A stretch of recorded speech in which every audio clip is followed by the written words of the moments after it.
Abuya Bustomi atau Abuya Cisantri adalah seorang ulama yang terkenal dari tanah Banten dengan keberanian dan berbagai karomahnya. Nama lengkap beliau Ahmad Bustomi bin Ahmad Jasuta. Abuya Jasuta adalah pendiri sekaligus pengasuh Pondok Pesantren Salafiyah Al-Hidayah Cisantri, Pandeglang, Banten. Semasa hidupnya, beliau dikagumi oleh para kiai dan disegani para jawara Banten. Selain masyhur dengan berbagai karomahnya, Abuya Bustomi disebat-sebat juga sebagai seorang wali Allah. Gelar Abuya yang disandangnya dari masyarakat karena keilmuannya. Arti kata Abuya itu sendiri merupakan sebutan untuk seorang kiai yang telah mencapai makom tertentu dalam ma'rifat. Saat Abuya Bustomi mengaji di Mama Bakri Sempur Purwakarta, beliau diperintahkan oleh gurunya itu untuk mengaji ke Kets Busrol Karim Kresek Garut yang akrab disapa Mama Oko Garut. Saat itu, Abuya Bustomi satu angkatan dengan Abuya Dimyati Cidahu, ayahanda Abuya Muhtadi, dan Abuya Dimyati Cilongok, ayahanda Abuya Uci Turtusi Cilongok. Hanya saja, mereka adalah senior pada saat itu. Sebelum berangkat, Mama Sempur memerintah Abuya Bustomi untuk berpuasa amalan yang telah diberikan. Kelak amalan itu akan berguna di sana. Berangkatlah Abuya Bustomi ke Garut, Jawa Barat, tetapi sesampainya di sana, Kets Busrol Karim sedang sakit. Hingga sampai 1 bulan lebih, Abuya Bustomi sama sekali belum mengaji dengan kiai karena sedang sakit. Para santri telah disebar ke berbagai daerah untuk mencari obat demi kesembuhan Mama Oko. Namun, belum ada yang bisa menyembuhkan beliau. Dikisahkan Mama Oko sakit lantaran ketika saat berzikir tiba-tiba di depannya ada 2 ular hitam. Karena kaget, Mama Oko memukul 1 ular tersebut hingga mati dan ular satunya lagi kabur. Ular adalah satwa berbahaya yang memang hukumnya sunnah untuk dibunuh. Namun ternyata 2 ular tersebut adalah jelmaan jin atas kejadian itu. Para jin melapor kepada rajanya bahwa temannya baru saja dibunuh oleh bangsa manusia. Mendengar hal itu tentu saja Raja Jin marah dan mengambil paksa ruh royat Mama Oko untuk mempertanggungjawabkan perbuatannya. Hal inilah yang menjadi sebab Mama Oko sakit. Obat masih terus dicari, sementara Mama Oko tak kunjung sembuh. Hingga suatu malam putra Mama Oko bermimpi bahwa orang yang bisa menyembuhkan Mama Oko adalah seorang santri baru yang berasal dari Banten. Abuya Bustomi pun demikian bermimpi bertemu dengan Mama Sempur. Dalam mimpinya, Mama Sempur menyuruhnya untuk segera menggunakan ilmu amalan dari Mama Sempur untuk menyembuhkan Mama Oko. Keesokan harinya, putra Mama Oko mengumpulkan semua santri yang jumlahnya 1500 orang lebih dan menceritakan mimpinya bahwa yang akan menyembuhkan Mama Oko adalah santri baru yang berasal dari Banten.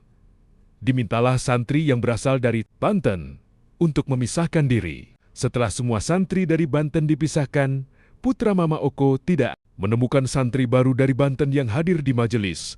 Yang ada hanya santri lama. Seorang santri memberitahu bahwa ada 1 santri baru dari Banten yang belum pernah mengaji dan belum tiba di majelis. Maka dipanggillah Abuya Bustomi untuk segera ikut putra Mama Oko menuju kamar Mama Oko. Di kamar Mama Oko, Abuya Bustomi langsung melaksanakan salat 2 rakaat dan menggunakan amalan dari Mama Sempur lalu masuk ke alam jin. Setiba di alam jin, Abuya Bustomi segera menemui Raja Jin dan meminta pembebasan ruh royatnya Mama Oko yang disandra. Perdebatan antara Abuya Bustomi dengan Raja Jin pun tidak terhindarkan dan berlangsung cukup lama. Berbagai kitab telah digunakan oleh Raja Jin untuk mencari dalil dalam menentukan siapa sebenarnya yang bersalah. Ucapan Abuya Bustomi mengakhiri perdebatan. Ini kesalahan anakmu. Anakmu masuk ke rumah bangsa manusia tanpa mengucapkan salam sambil menyerupai satwa berbahaya yang sunnah dibunuh menurut agama.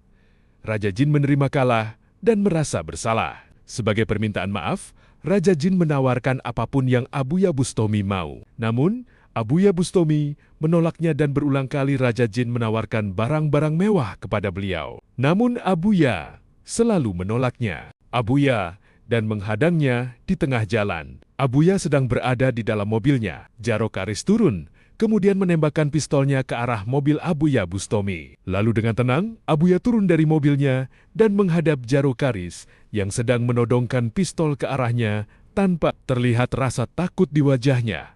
Seketika, Abuya menyingkap dan mengibaskan sorbannya. Dan di luar dugaan, wujudnya jadi ada 5 Jarokaris bingung. Abuya Bustomi berkata, "Tidak usah dulu berkelahi. Cari dari 5 raga ini mana saya yang asli. Jika kamu mampu, maka saya akan tunduk kepadamu." Jarokaris tubuhnya bergetar. Kesaktiannya sepertinya hilang karena karomah Abuya, sampi-sampi pistol yang digenggamnya pun tak terasa jatuh ke tanah.